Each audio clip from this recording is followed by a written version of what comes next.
اب میری بہادری بھی تھوڑی تھوڑی ڈگمگانے لگی تھی۔ اگلے دن مجھے خبر ملی کہ کوئی اور اس دنیا سے چلا گیا اور اس کے لیے قبر کھودنی ہے، لیکن یہ کوئی بوڑھا انسان تھا، اس لیے میں نے زیادہ دھیان نہیں دیا۔ لیکن آج کے دن مجھے یہ ضرور دیکھنا تھا اس کے ساتھ کیا ہوتا ہے۔ میں نے جاگنے کی کوشش تو بہت کی، لیکن مجھے بہت سخت نیند آ گئی اور میں سکون سے سو گیا۔ صبح آنکھ کھلی تو مجھے یہ خبر ملی کہ قبر بالکل صحیح سلامت پڑی تھی، اس کے ساتھ کچھ بھی نہیں ہوا تھا۔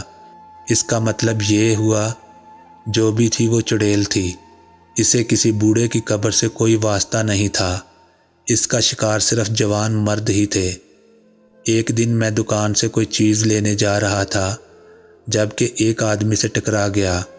اس آدمی کے ہاتھوں میں کچھ سامان تھا جو زمین پر گر گیا۔ جب میں نے وہ سامان اٹھا کر دیا تو یہ دیکھ کر حیران رہ گیا کہ وہ رو رہا تھا، لیکن میں اس کو جانتا تھا، وہ تو محلے کا بڑا ہی مہذب شخص تھا۔ میں نے کہا کہ میں آپ کی مدد کر دوں، آپ کیوں رو رہے ہو؟ اس نے کہا کہ نہیں بیٹا، کوئی بات نہیں، کوئی بات نہیں، میں ٹھیک ہوں، میں نہیں رو رہا۔ یہ کہتا ہوا وہاں سے چلا گیا اور میں حیران رہ گیا کہ اس کو کیا ہوا ہے، یہ واقعی رو رہا تھا۔ پھر سوچا کہ نہ جانے کس کے کتنے مسائل ہیں، اور سفید پوش لوگ تو کسی سے بیان بھی نہیں کر سکتے۔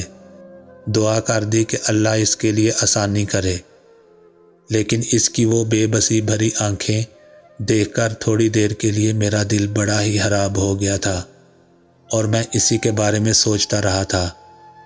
کچھ دن اسی طرح گزر گئے۔ آج کل شام ہوتے ہی گاؤں خالی ہو جاتا تھا، سارے بچے جوان سب اپنے اپنے گھروں میں چلے جاتے تھے۔ ظاہر ہے کوئی بھی مرنا نہیں چاہتا تھا، سب کو ہی اپنی جان پیاری تھی۔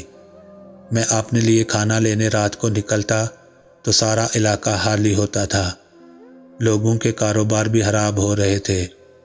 میں کھانا لے کر واپس آ جاتا تھا اور کھانا کھانے کے بعد سکون سے سو جاتا تھا۔ میری یہی روٹین تھی اور میں اسی میں خوش تھا۔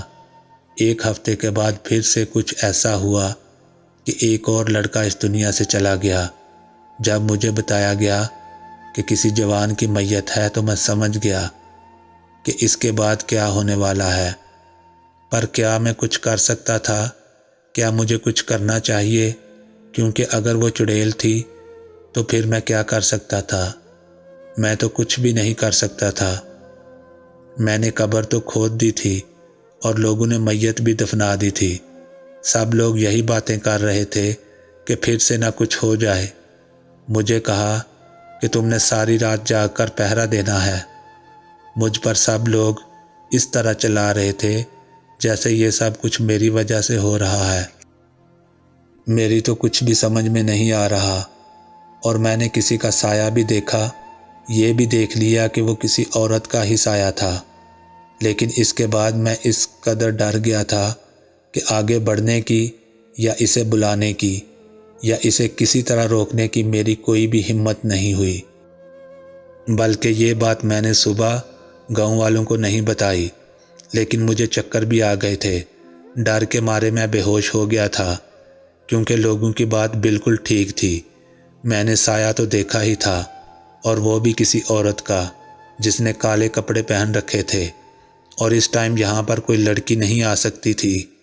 گاؤں کی لڑکیاں ویسے ہی کافی ڈرپوک ہوتی تھیں، وہ تو اپنے گھر سے باہر ہی نہیں نکلتی تھی، تو پھر اس قبرستان میں آدھی رات کو کیوں آتی؟ تو پھر وہ کوئی چڑیل ہی ہو سکتی تھی۔ صبح میں نے گاؤں والوں کو یہ بتا دیا کہ وہ چڑیل ہے اور میں نے کسی چڑیل کو ہی دیکھا ہے۔ اس کے بعد گاؤں والوں کو یقین ہو گیا اور مسجد میں اعلان تک ہو گیا کہ اس گاؤں میں کوئی چڑیل آئی ہوئی ہے، اپنی حفاظت کریں، کلمہ درود پڑھیں، گھر سے بلا وجہ نہ نکلیں، اور خاص کر مردوں کو کہا گیا کہ وہ گھر سے بالکل ہی نہ نکلے۔ لوگوں نے اپنے گھر کو راشن سے بھر لیا تھا کہ بار بار باہر نہ جانا پڑے، لیکن میرے پاس تو فریج بھی نہیں تھا جس میں ایک ساتھ ہی راشن لے کے رکھ سکتا تھا۔ مجھے تو لگتا تھا کہ اگلا نمبر میرا ہے، کیونکہ میں سب سے زیادہ آسان شکار تھا۔ بہت زیادہ ڈرا ہوا تھا، بہت ہی پریشان تھا، سمجھ نہیں آ رہی تھی کہ کیا کروں۔ مجھے بابا کی بہت یاد آ رہی تھی۔ بابا ہوتے تو وہ اس معاملے کو اچھی طرح سنبھال لیتے۔